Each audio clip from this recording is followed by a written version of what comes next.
So that's when I was like, okay, boy, I'm not just burnout. I'm really, really burnout this time. So that is just an excerpt from last week's episode with Jason Lauritsen on his journey through and out of burnout. Hi, everybody. It's John Brewer, and welcome back to part 2 of our series with Jason Lauritsen about teaching from your scars. This is such great content, and if you haven't listened to part 1, go back and listen to it, because part 2 is going to take us further down the pathway with Jason and what he experienced in terms of coming out of a period of burnout and his recovery. What I know you will really appreciate is Jason's transparency as he shares his story. The Boss Hole Chronicles are brought to you by Real Good Ventures, a talent optimization firm helping organizations diagnose their most critical people and execution issues with world-class analytics. Make sure to check out all the resources in the show notes and be sure to follow us and share your feedback. Enjoy today's episode.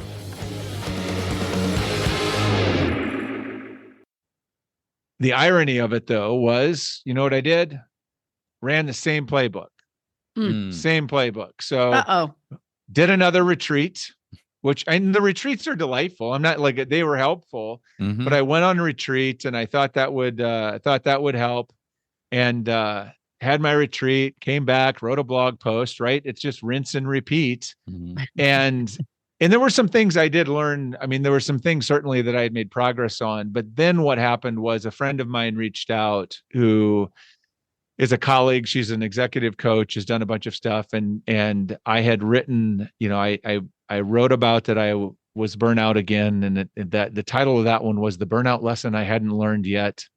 Still teaching from my wounds. And so I'd put that out. And then, I don't know, a couple of weeks later, I'd sent out something else. And Carol reached out to me, and she just sent me a note, and she said, "Hey, was surprised to see you back at it so quickly. Number one." She's like, "Number two," she's like, "I don't know if you remember, but she said, I went through some pretty serious, severe burnout a number of years ago.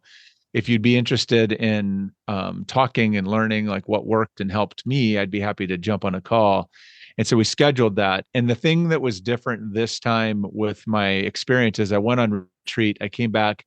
I felt sort of okay for a few weeks, but then it sort of immediately started. I felt it come right back. And I felt myself sinking back into this. And so when Carol reached out and we had this conversation, that was the moment that changed everything, because what she told me, a couple things she told me.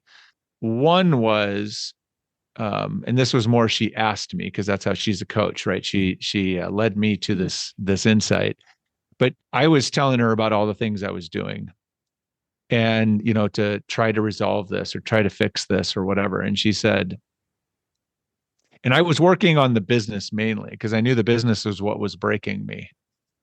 And she said, "It sounds like you're doing a lot of stuff." And she's like, "But everything I heard from you was external. Like, it's all out here stuff, right? It's stuff that's the external to you about the business or about the future or about whatever." And she's like, "I'm curious, have you spent any time sort of investigating internally what kinds of habits and patterns have sort of led you to keep ending up in the same place over and over?"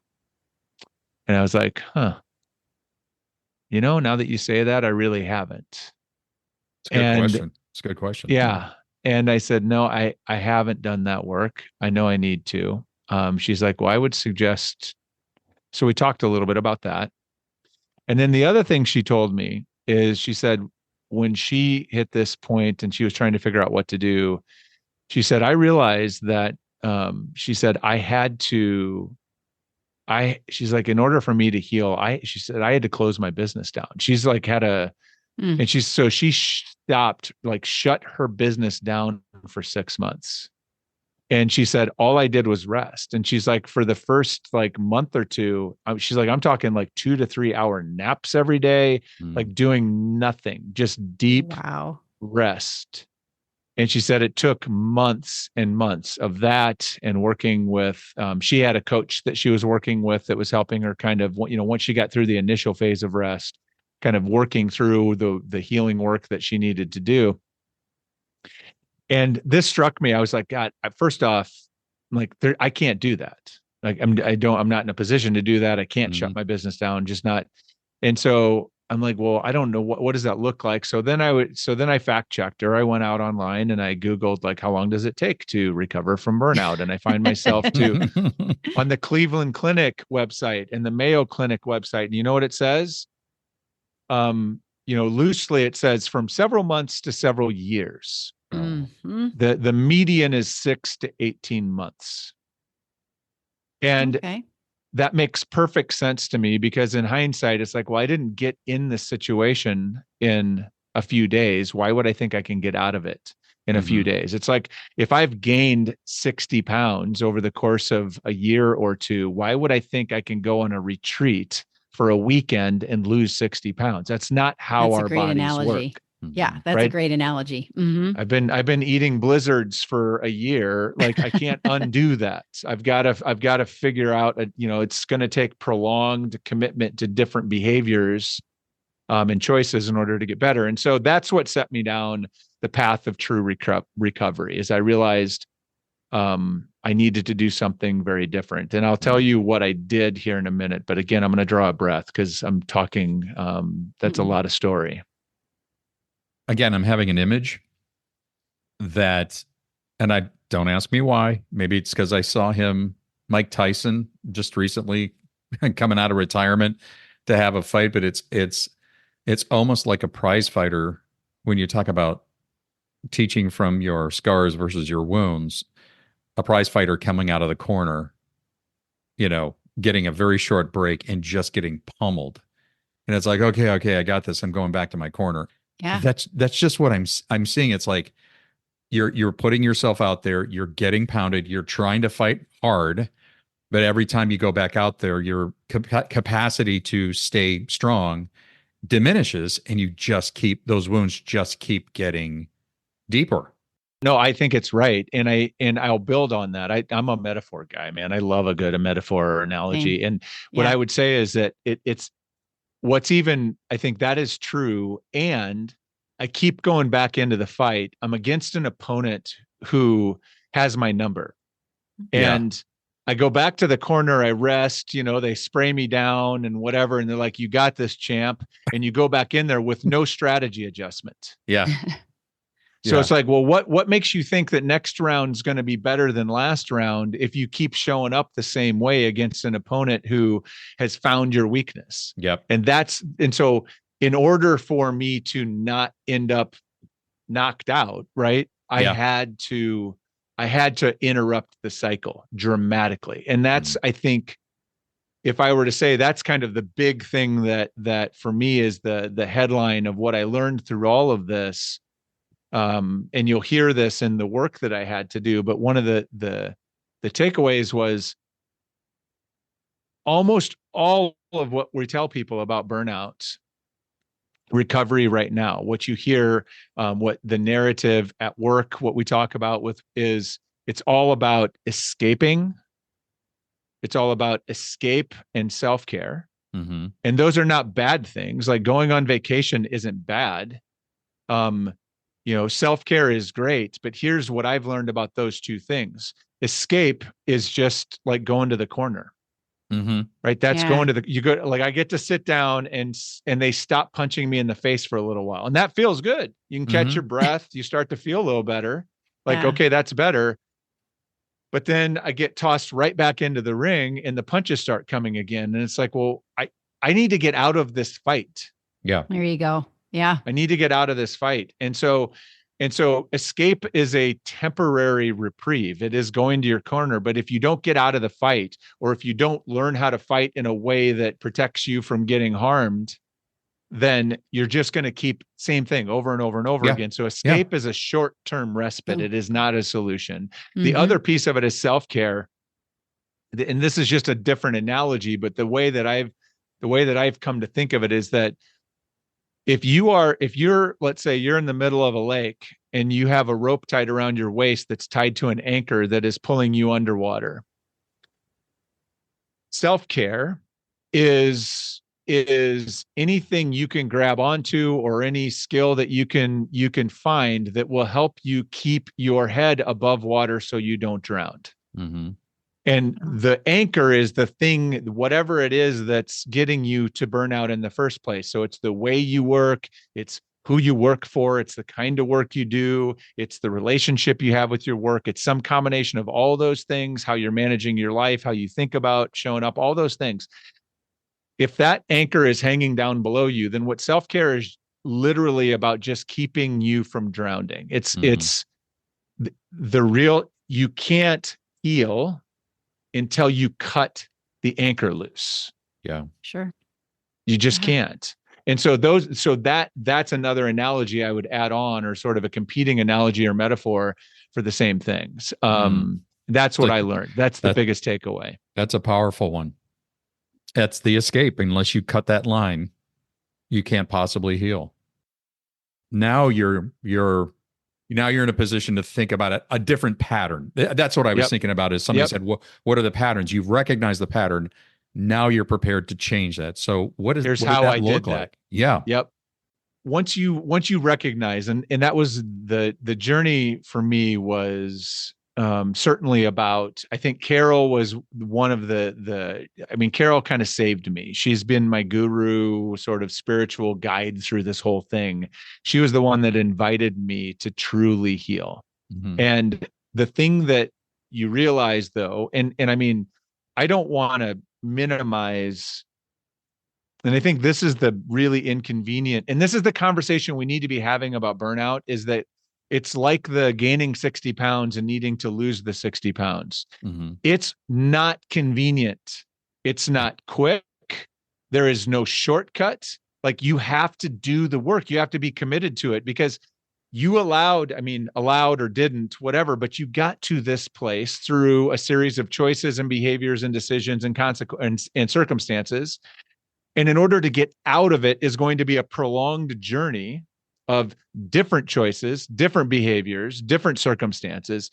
And there's so when you cut that, the act of cutting that anchor loose is not easy for some people. For me, it meant entirely rethinking my relationship with my work. Mm-hmm. It meant rethinking how I do my work. It meant a whole bunch of internal work. I had a lot of discovery work. I had a lot of baggage. It meant a lot of things. And so it's not easy, and it requires commitment, and it might require some pretty dramatic change in order to truly heal. And so I'd love to tell you a little bit about what my journey looked like. I'll tell you a little of just sort of what I did and what was helpful. I will caveat this by saying, I am not a mental health professional. This is not medical advice. I'm not any of those things. I can only share with you my experience and what worked for me. Sure. This is what worked for me, and maybe it'll inspire other people to find their own kind of path right through it. Mm-hmm. But what happened for me, a couple of things. The first thing is, I realized, to Carol's point, and once I started doing some poking around, I'm like, it's going to take a long time to heal. And a big piece of it is rest. And so I couldn't shut my business down, but I scaled things down dramatically as much as I could. I did mission critical things to keep it going. And what I allowed myself to do, and this sounds really weird, and it's really hard if you're a constant motion kind of, I've always thought of myself kind of like, I feel like a shark sometimes. If I stop swimming, I'll drown, right? You've got to be moving the water through your gills to survive.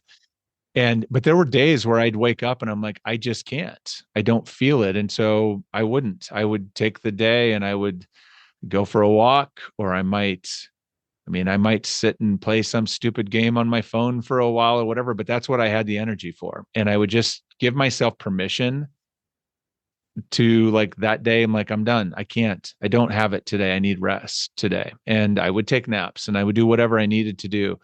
And this had consequence. This is where it's hard. It had real consequence for my business. But it was part of I knew I couldn't get forward until I healed myself. And so I had to prioritize that. So that's where it started. I had to make as much space as I could for rest and for me to slow down and truly kind of start to heal there. I knew that I needed help. And so even though I'd been advocating for the value of therapy and therapists for years, I personally had never had one. And I'm like, I don't know why. I've been on this burnout journey for 3 years and haven't engaged a therapist. I'm like, okay, it's time. And so I found a therapist, got a professional involved, and that was super helpful. I also, through this, got some feedback from people that I care about and care about me deeply, that in a weird way, like apparently I always prided myself on being someone who would ask for help when I need it. But apparently I was not good at accepting help when someone offered it unsolicited.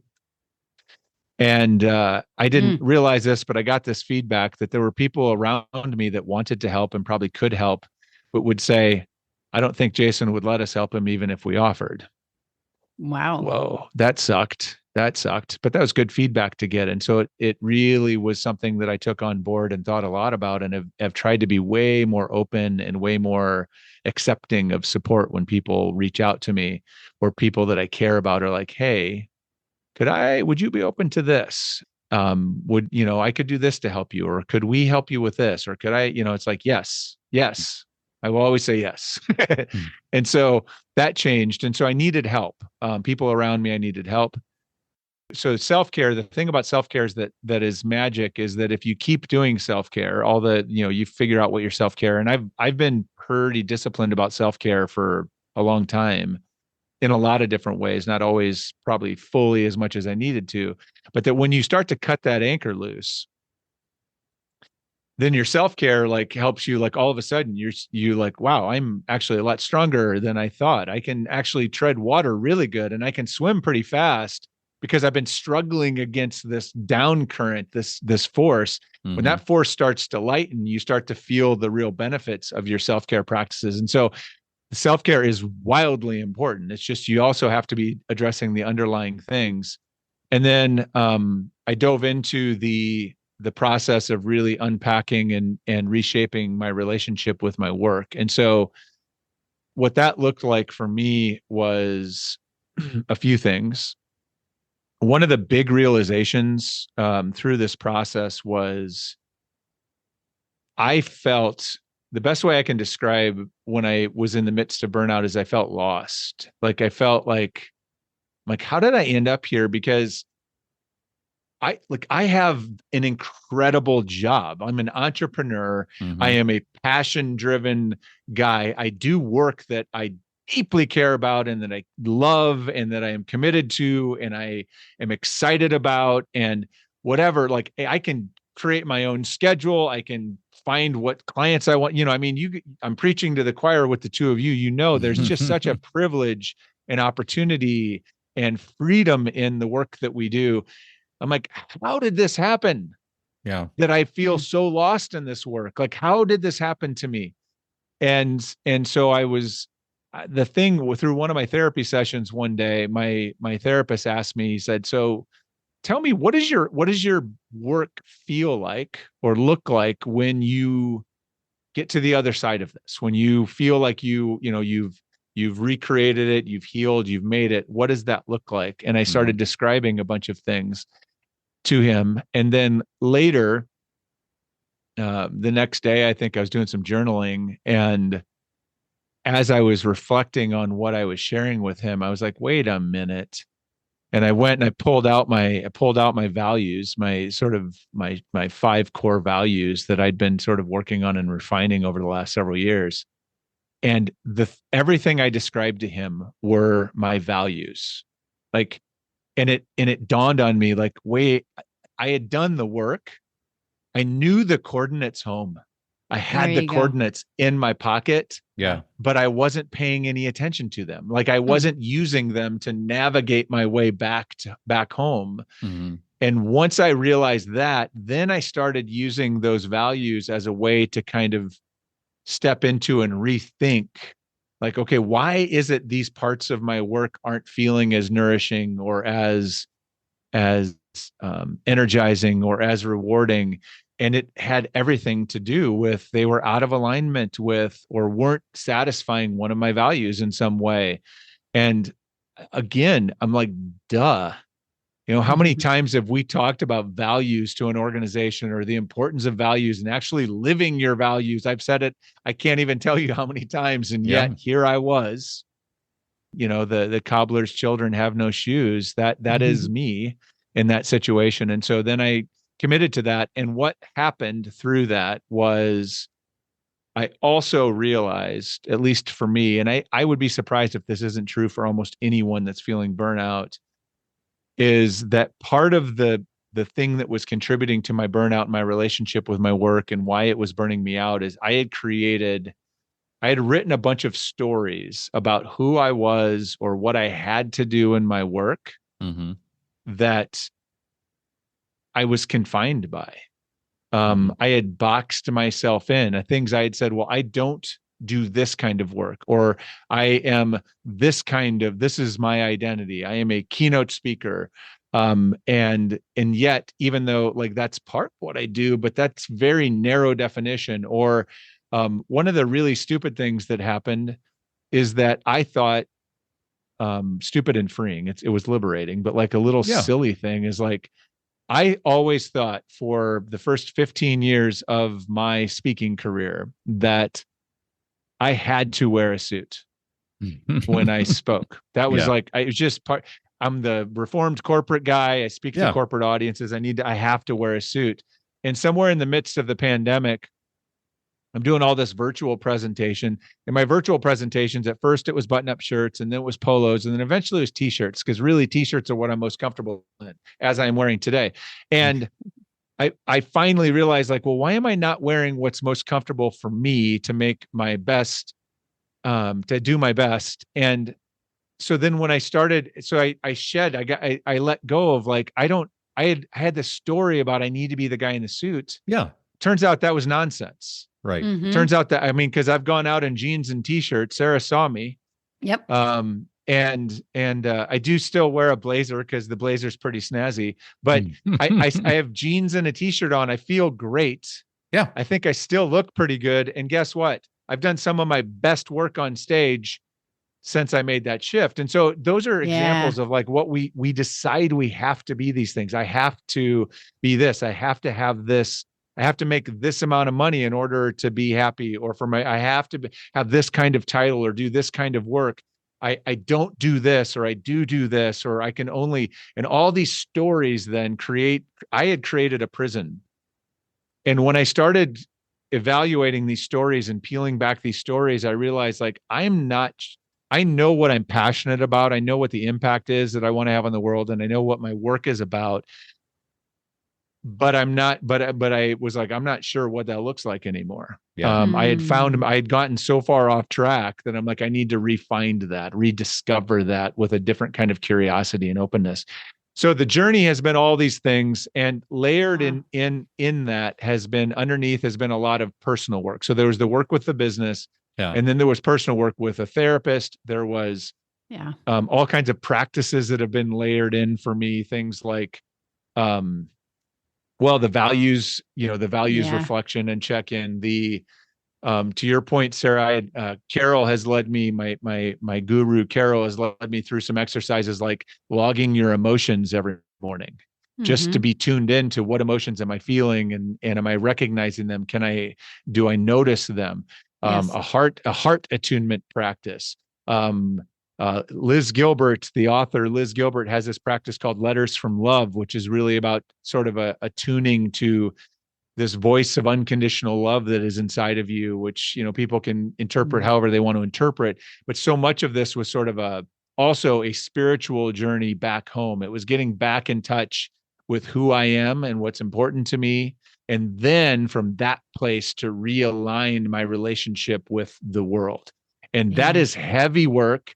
And there's some consequences. You got to drop some things and you got to make some decisions. But man, I can breathe again. Now and I have joy. Well, and if I may, and as we start to put a bow on this amazing gift that you are giving our listeners, which is considerable, Jason. What I just thought of is you've been able to find your way back to this is my perspective, what God created you to be. And I don't know your faith. I mean, I'm a follower of Christ. I mean, Sarah and I share some.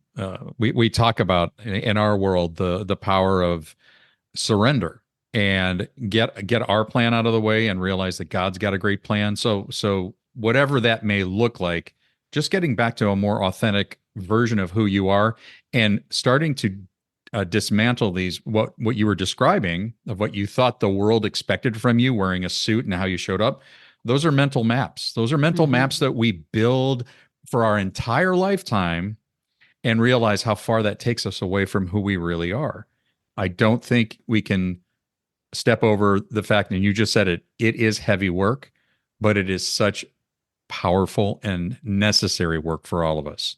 So thank you for taking us on that journey. And I could just tell most of our listeners are literally just listening. They're not watching this, although we are going to have more video available. I could just see it in your face in that moment, that lightness, if you will. That's got to feel good. This brings us full circle back to Work Human Live. And teaching from your scars. The thing that I can tell you is that, so going into Work Human Live this year, I had rediscovered the joy. I had rediscovered the passion. I had found my way back home.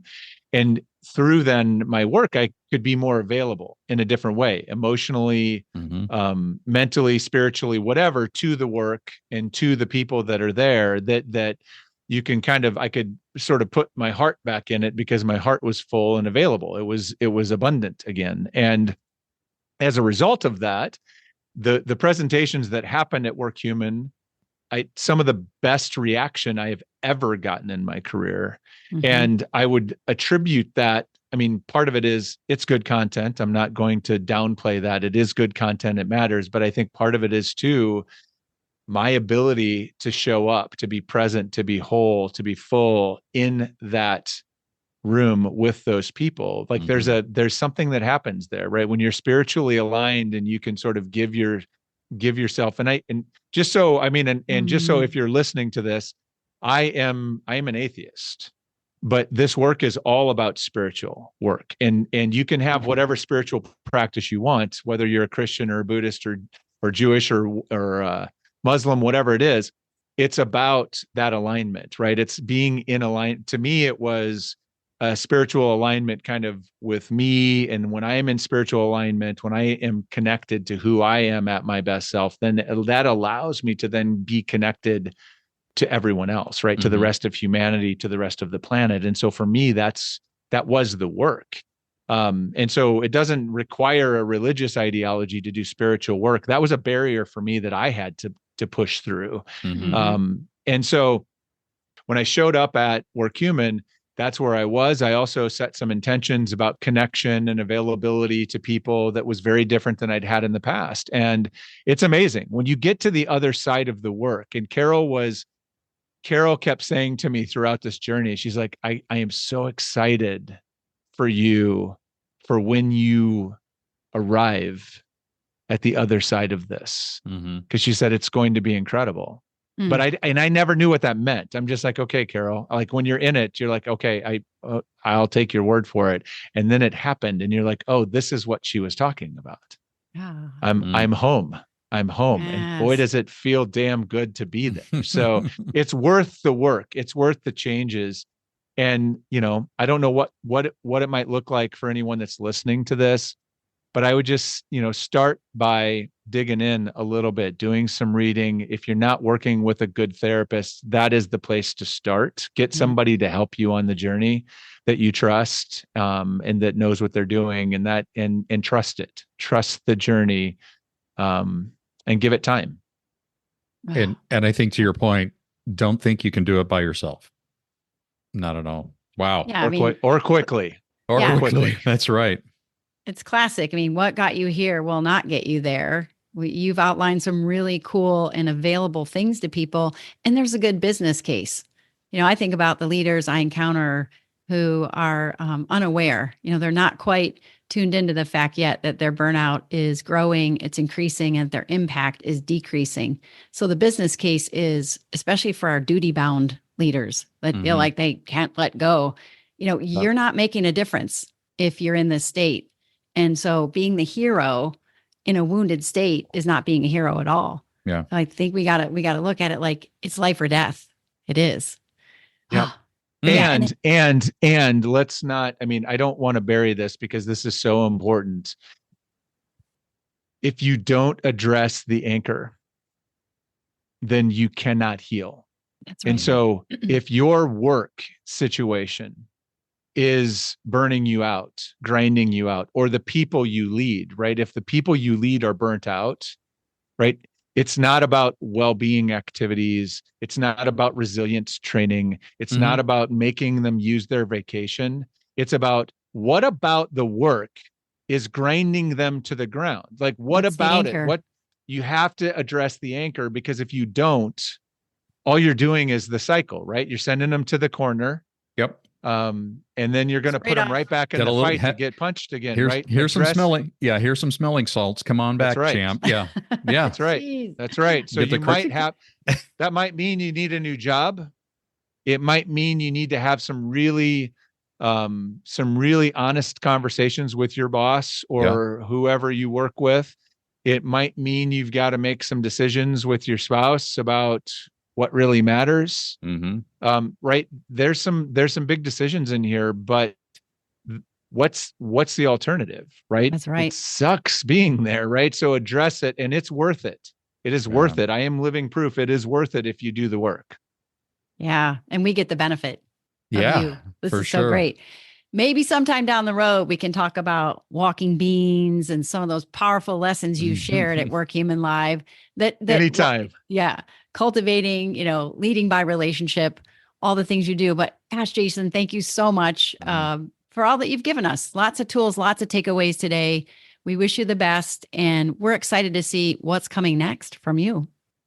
Thanks for having me. This was cathartic, and I appreciate the opportunity to share. And I hope that it is helpful to someone who maybe finds themselves where I was last summer. I have no doubt that it will be. Reminder, everybody, go to the show notes, see all the resources in there. And Jason, thanks. And we will see you all next time on the Boss Hole Chronicles. We'd like to thank our guests today on the Boss Hole Chronicles. And if you have a Boss Hole Chronicles story of your own, please email us at mystory@thebossholechronicles.com. Once again, mystory@thebossholechronicles.com. We'll see you again soon.